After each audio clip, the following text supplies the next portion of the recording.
dévoile à travers une escapade gourmande la fabrication authentique d'un fromage qui enrichit le patrimoine de toute une région, le gnolo. Sur ces terres de bergers de Haute-Corse, tout semble réuni pour prodiguer à ses troupeaux le meilleur des élevages. Les chèvres, les brebis, elles vont avoir une nourriture extraordinaire, une flore tellement variée qui va nous donner un lait riche, un lait qui est vraiment bon, pour arriver à un fromage goûteux. Un fromage au caractère fort, comme cette région, mais qui ne dissuade pas pour autant les amateurs avisés. Il ne faut pas penser, parce qu'un fromage a de la personnalité, comme le gnolo, il ne faut pas croire que c'est une difficulté supplémentaire. C'est juste un point d'équilibre. Et c'est là où le cuisinier doit, grâce à son métier, à ses connaissances, à ses compétences, arriver à transformer la matière pour qu'à l'arrivée, le produit, il soit tout simplement délicieux et délicat, sans perdre la personnalité de l'ingrédient que l'on travaille. C'est une vallée cerclée de montagnes, faite de maquis, de plaines, surplombée de sommets enneigés et parsemée de petits villages qui se partagent le paysage. Une vallée préservée, sauvage, qui a peu changé au fil du temps et qui a su conserver quelques coutumes, comme la fabrication d'un fromage qui porte son nom, le gnolo, ou gnolou en langue corse.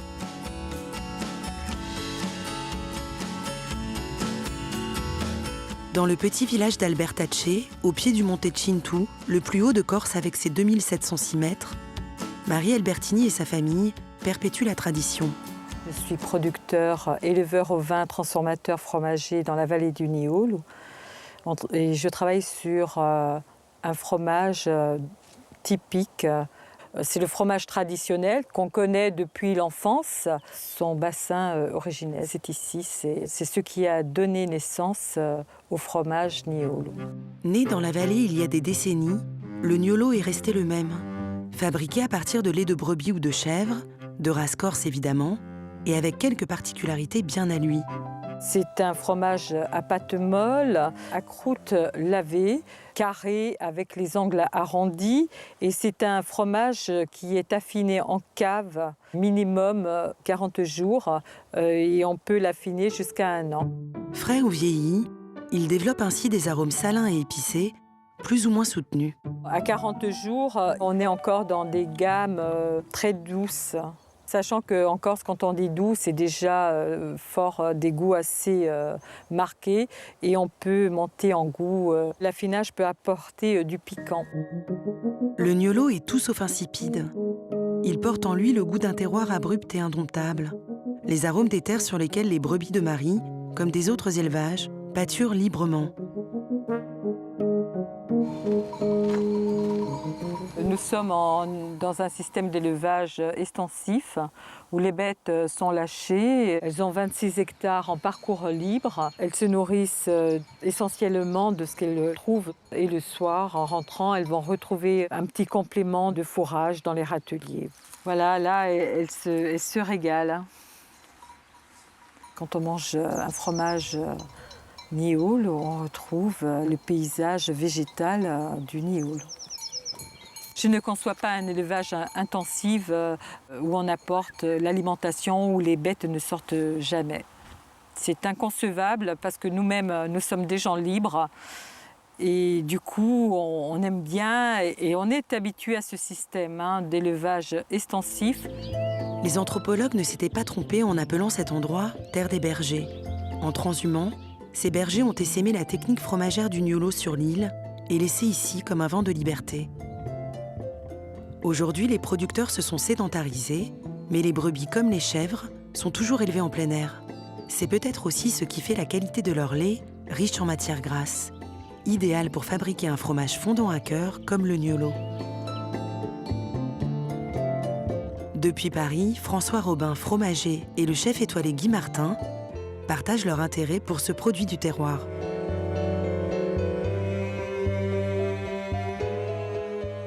Ça peut être brebis seule, brebis et chèvre, Et ou un mélange, ou éventuellement chèvre seule. Ça correspond à la composition des troupeaux corses traditionnels où les animaux sont mélangés. Ils pâturent dans les mêmes maquis, hein, et ils ne font pas de séparation obligatoirement au moment de la traite. Hein. Ça, c'est une tradition qui semble ancrée, sachant qu'en Corse, le pastoralisme existe depuis très très longtemps. Il remonte visiblement, c'est difficile encore une fois de le dater, mais ça remonte. Donc ça remonte, il faut bien comprendre que ces animaux, l'hiver, même s'il n'est pas très rigoureux en Corse, sont plutôt dans les étables.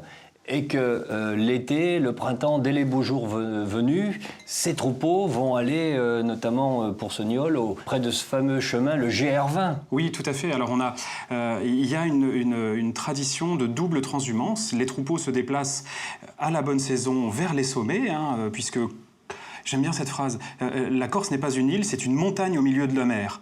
Et c'est vraiment ça, c'est une montagne. Et surtout, cette zone de production du gnôle, c'est une zone montagneuse. Donc, on peut trouver de la neige quand même dans l'hiver. Donc, il faut attendre que les pâtures s'installent, que le maquis repousse avant de monter parfois vers la montagne ou d'autres fois pour aller plutôt vers les plaines alluvionnaires, plutôt vers la mer. Donc, il y a une double transhumance. Et entre-temps, vous avez raison, il reste plutôt autour d'une base, sachant qu'il privilégie énormément le parcours naturel. Donc le pastoralisme. Le pastoralisme, c'est ça, c'est se déplacer sur un parcours à la journée. Et on revient le soir. Et on revient le soir. Et là, les Exactement. animaux, ils ont brouté une herbe sans pollution, diversifiée. Alors là, ces fromages, ils ont aussi une histoire. Hein, c'est aussi les femmes, c'est aussi ce sont des petites productions. Oui. Ce sont pas, on est sur des micro-productions. Hein. On est sur des petits troupeaux avec beaucoup de transhumance ou alors de pastoralisme. On est sur des toutes petites productions extrêmement qualitatives qui sont beaucoup absorbées par les marchés locaux. Hein. Ouais, les Corses raffolent de leur propre fromage, ce qui est logique, ce sont des fromages exceptionnels. On en trouve assez peu sur les marchés parisiens, des fromages de qualité, il faut les chercher, non ? Les filières ne sont pas encore complètement établies. L'arrivée d'une AOP, par exemple, pourrait bénéficier pour installer peut-être des structures d'affinage, peut-être des structures et des filières qui amèneraient les fromages jusqu'à nos étals parisiens ou d'autres villes. On peut en trouver peut-être plus facilement, par exemple, à Marseille ou à Lyon. Oui, bien sûr, dans le Paris. sud plutôt. Oui, bien oui, sûr, puisque Et c'est vrai qu'une partie de la consommation, c'est aussi important, et consommée sur place. Complètement.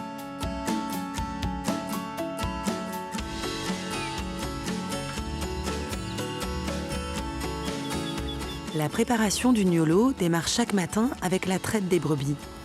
Et c'est François, le fils de Marie, qui est aux commandes.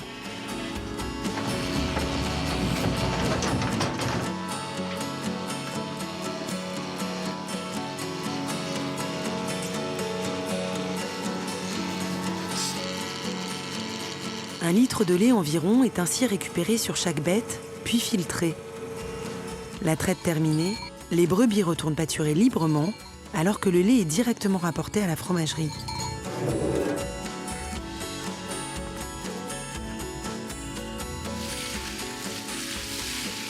Et maintenant, on va transformer immédiatement après la traite. On va faire un emprésurage pour coaguler donc le lait et obtenir un caillé. Pour faire le caillé, le lait doit être à moins de 27 degrés, la salle entre 18 et 20. Une louche de présure de chevreau naturelle et en 1 heure, il devient solide. Il faut alors décailler. Impeccable. Alors le décaillage se fait lentement, le travail lentement. Hein. Le grain, il faut qu'il soit fin et homogène. C'est une fabrication artisanale, très manuelle, où on moule à la louche et un petit peu longue du coup. Hein. Les anciens avaient exactement le même geste, avec la louche, avec plusieurs passages. Comme les anciens, Marie effectue son moulage en 3 fois. Les faisselles retiennent environ 30% de la matière. Mais le petit lait qui s'en échappe est récupéré pour faire un autre fromage. Ça va nous permettre de fabriquer le brooch. Le petit lait n'est pas jeté dans la nature. Tout se récupère. Ça permet de valoriser un maximum. le lait. Il faut maintenant retourner chaque faisselle pour ôter un maximum d'air et de liquide. À chaque retournement, le fromage se fait plus compact, le geste plus vif. C'est nous qui jugeons combien de fois on doit retourner, c'est par rapport donc à l'aspect visuel du fromage. Si on voit que ça se creuse un peu en surface, on retourne. C'est l'expérience, le savoir-faire. Manipulé autant de fois que nécessaire, le futur gnôlot s'égouttera encore jusqu'au lendemain. Profitons du jour qui se termine pour évacuer tout le reste de petit lait et s'affermir. Viendra alors le salage, lui aussi manuel bien sûr. Le salage va permettre d'affiner le fromage et de pouvoir le conserver. On ne sale pas trop parce que le fromage peut être vendu en frais. En salle d'affinage, si le fromage n'est pas assez salé, s'il y a quelques goûts un peu amers qui se développent, on ressale. Et là, je vais le poser dans cette auge. C'est cette auge qui donne la forme carrée à angle arrondi. C'est le fait de les mettre à plat les uns contre les autres qui donne cette forme. Dans cette auge, le gnôlot prend sa forme caractéristique aux angles arrondis et finit de dégorger tranquillement. Avant de passer en salle d'affinage, où il sera encore retourné, massé, soigné quotidiennement. On va affiner le fromage dans cette cave. Donc c'est une cave naturelle, avec un taux d'humidité très élevé. Il y a toute une ambiance dans cette cave. On ne la voit pas visuellement, mais bon, il y a des levures et des moisissures. Il y a toutes les flores qui contribuent à l'affinage du fromage. Voilà. Dans ces caisses en bois, on va serrer le fromage l'un contre l'autre et les mettre sur une arête et bien les serrer. Comme ça, l'air ne circule pas. Et le lendemain, on va le mettre sur une autre face. Ça permet de garder la forme, donc l'aspect visuel, et ça empêche le fromage de croûter. Il faut l'humidifier. Et le fait de le manier, en même temps, transmet la flore de l'un à l'autre. Ça va contribuer donc à l'affinage. Affiné au minimum 40 jours et jusqu'à 1 an, le gnôlot demandera toujours autant d'attention. Il faut être présent, venir, le regarder, lui apporter le soin, le tourner, voilà, le caresser. C'est nous qui affinons de cette façon-là. Il faut la main de l'homme. Sans la main de l'homme, le gnôlot ne serait pas. Il lui faut cette gestuelle technique, ce savoir-faire ancestral pour maturer, développer ses arômes et pousser jusqu'au piquant des plus affinés.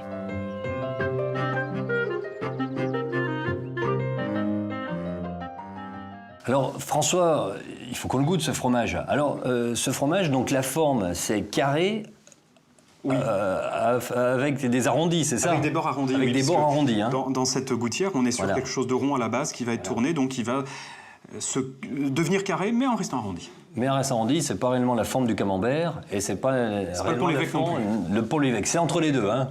Entre les deux. Alors là, on va peut-être goûter et regarder les différentes textures. Oui, tout à fait. Entre un qui est frais, hein. Oui. Oui, tout à fait. Là, il est extrêmement judicieux de commencer par celui qui est le plus frais. Hein. À la maison, là aussi, si vous avez plusieurs affinages, n'hésitez pas. Là, je sens, moi, tout de suite, qu'à la coupe, j'ai quelque chose d'extrêmement riche. J'ai l'impression de couper du beurre. Donc c'est une jolie impression, déjà. Hein, je pense que c'est bien. On a un produit qui... Voilà. Alors on est sur un fromage frais, mais je ne pense pas qu'il soit dénué pour autant de personnalité. Il a déjà son caractère. En tout cas en texture, puisqu'on est sur des laits de brebis ou chèvre et sur des productions assez incroyables, on devrait avoir une belle mâche. Hein, beaucoup de fondant, là aussi. Là, je retrouve la sensation à la coupe. Pour moi, c'est un indicateur. Hein, on le retrouve sur d'autres fromages, cette sensation de richesse de matière grasse, hein, ce qui est plutôt une bonne chose. Oui, ce qui est une qualité. Mais c'est vrai que par rapport aux chèvres, on va dire traditionnelles, qui sont autour de 30% de matière grasse à peu près, c'est ça? Là, on est sur un 40-50, hein, c'est ça? On est un petit peu plus. Sur les chèvres, on va être proche de 40. Ouais. Sur les brebis, là, par contre, on va être sur des taux qui sont presque à 6 ou 7. Ah oui, c'est bon, c'est bon. Oui, c'est bien. C'est très bien. Et voilà, là, regardez, on voit bien que c'est très moelleux. Et très... Alors, je retrouve cette sensation, mais je sens que ça va être fondant et crémeux. Nous aussi, on sent bien. Là, il est vrai que c'est un fromage qui a une certaine signature olfactive. On voit qu'on brunit petit à petit. On passe d'un blanc là, qui peut évoquer aussi un fromage de chèvre frais, et on passe à quelque chose d'un petit peu plus complexe, un peu plus jaune. On a là, ici, une auréole d'affinage qui laisse penser qu'on pourra avoir une certaine puissance. Donc, évidemment, ce sont des produits typés qu'on ne va pas conseiller à quelqu'un qui préfère le côté élégant. On lui conseillera celui-ci. Voilà, bien sûr, voilà, ça va dépendre. Et moi, j'ai un souvenir, parce que j'ai longtemps fait des belles promenades sur le GR20, d'un Niolo qui avait été oublié. Donc, il avait au moins 8 à 10 mois. D'accord. Mais servi un peu fin, avec des copeaux. Bon, mais il faut être quand même averti. Oui, tout à fait. Il faut aimer le fromage. Savoyard, on adore les fromages, mais il faut être quand même averti. Complètement. Complètement. C'est des goûts qui parfois peuvent déstabiliser. Oui, ça peut un peu déstabiliser. Tout à fait, oui. Je vous propose de goûter bien celui-ci. sûr, bien sûr. Alors, voilà. Et je vais vous le passer. Merci. Je vous en prie. Non, mais c'est ça, je trouve, qui est extraordinaire en France. C'est toute cette diversité en fonction des paysans, des sols, des animaux. C'est ça qui est juste extraordinaire. Oui. Alors, c'est pas une odeur neutre sur l'extérieur. On a de la matière, on sent cette richesse, mais comme c'est relativement jeune, on n'a pas le côté encore fondant, crémeux. Il faut que le fromage se fasse. La plupart des fromages, il y a cette phase-là, surtout les fromages présures, où on a cette mâche un petit peu élastique. Du caillé, en fait. Voilà, du caillé. Et qui n'a pas forcément un goût immense pour l'instant, c'est un potentiel. Voilà, c'est pas évolué. Non, pas encore. On va attendre. Là, on est vraiment au stade 1, là. Tout à fait.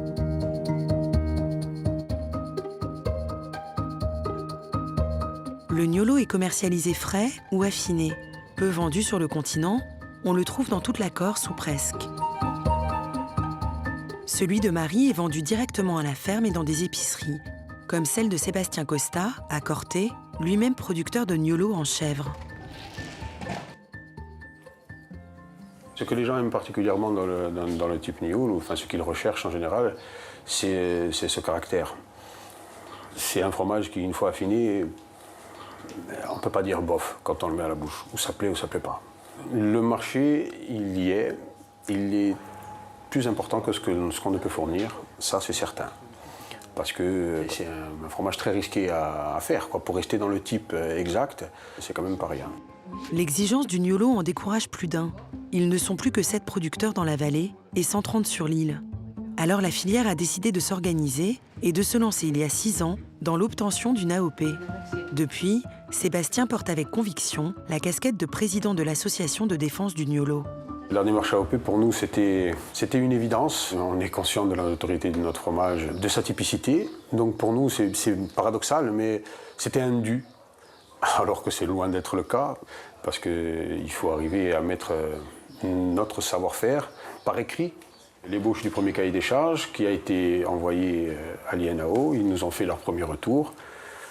Il y avait tellement de questions qu'on ne savait même plus par quelle voulait prendre. Bonjour Seigneur, ça va? Sénia Mellal instruit le dossier Niolo à l'INAO.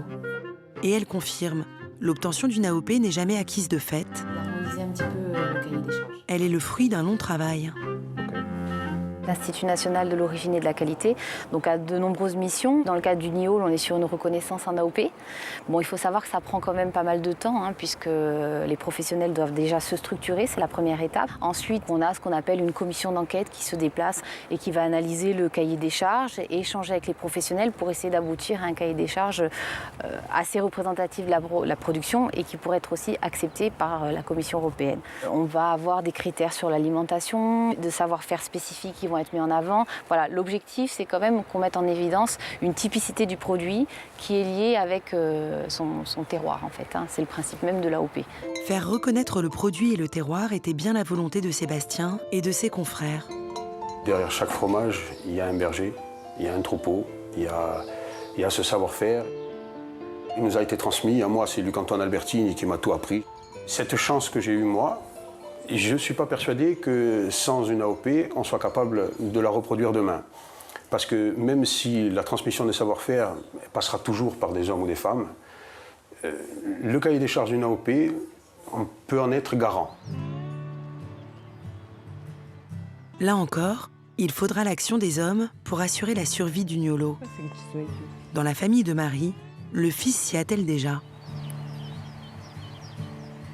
Alors moi, je suis d'une famille de bergers des deux côtés. J'ai toujours connu mes parents faire ça. C'est quelque chose qui fait partie de ma vie, quoi, tout simplement. Voilà, le gnolo. Ils m'ont laissé un bel outil de travail et on essaie de garder le savoir-faire de nos anciens. Il ne faudrait pas que ça se perde, ça, quand même. Il ne faudrait pas que ça se perde. Et nous, on est là, on est jeunes et on est là pour faire vivre cette profession et ce produit. Et faire vivre cette région aussi, surtout.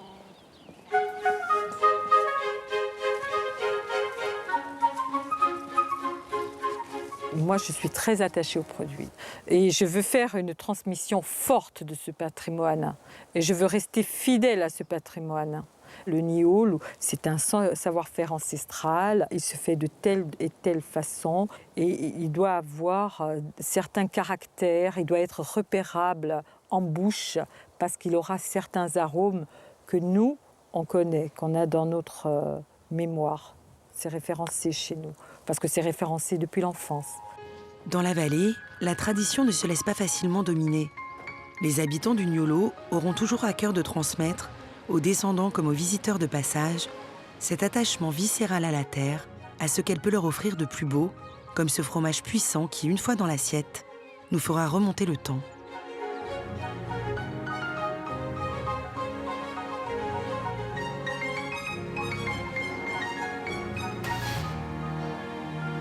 Alors François, pour cette recette que je vous ai cuisinée, Merci. le gnolo est dans un beignet pour emmagasiner toute sa saveur, toute sa typicité. Et là, c'est un petit peu comme un bonbon qu'on va découvrir. D'accord. Mais vous allez voir, faites attention par contre, c'est chaud, hein, ne pas vous brûler. Hein. D'accord. Attention. Très bien. On a le côté un peu croustillant, croquant, D'accord. grâce à cette pâte à beignet, mais très légère. C'est une pâte à beignet Oui, ça façon a l'air, japonaise, c'est très très léger, c'est très léger. Et puis cette belle personnalité qu'on raffole dans ce fromage. D'accord. Écoutez, je vais faire attention à ne pas me brûler. Ouais, attention.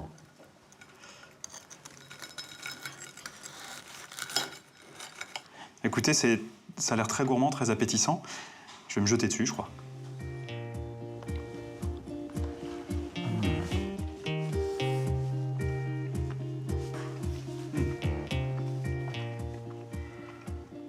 Ah oui, on conserve le côté très fondant, la richesse. On a la richesse du fromage. Hein. Ouais. On a la richesse du fromage et c'est une belle longueur en bouche. Oui. Il n'y a pas d'agressivité. Non, non, non. Il y a ce côté très riche, légèrement animal. Voilà, c'est ça, oui. Ouais. Ah, ouais, on est un peu on est quand même sur des notes un peu de cuir, mais c'est pas trop présent. C'est juste ce qu'il faut. Et puis quelque chose d'assez salin aussi, qui vient, qui rend la chose un peu explosive. Donc là, ce sont des... Alors là, c'est le pequillos. C'est un petit peu de pequillos parce que la pâte à beignet, sans qu'elle soit grasse, mais je trouve qu'on a toujours besoin, avec ce fromage, de donner un peu de puissance. Et ce pequillos, qui est puissant, mais rond en même temps. Oui, oui. On n'est pas sur des poivres ou sur des piments très très forts. On est sur une rondeur du fruit. Très très bon. Très très bon. L'ensemble fonctionne très bien. Non, et aussi, ce qui est important, c'est de mettre une petite salade à côté. Alors,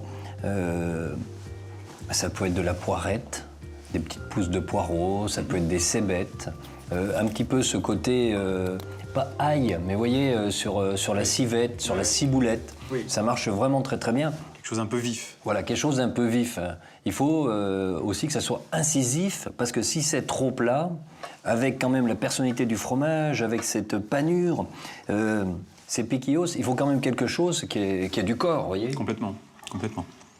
Déguster du gnolo, c'est partir en vacances, c'est s'échapper, c'est un rayon de soleil, c'est ces odeurs de maquis, ces bruits de cascade, ces animaux, ces brebis, ces chèvres autour de nous, c'est vraiment s'échapper.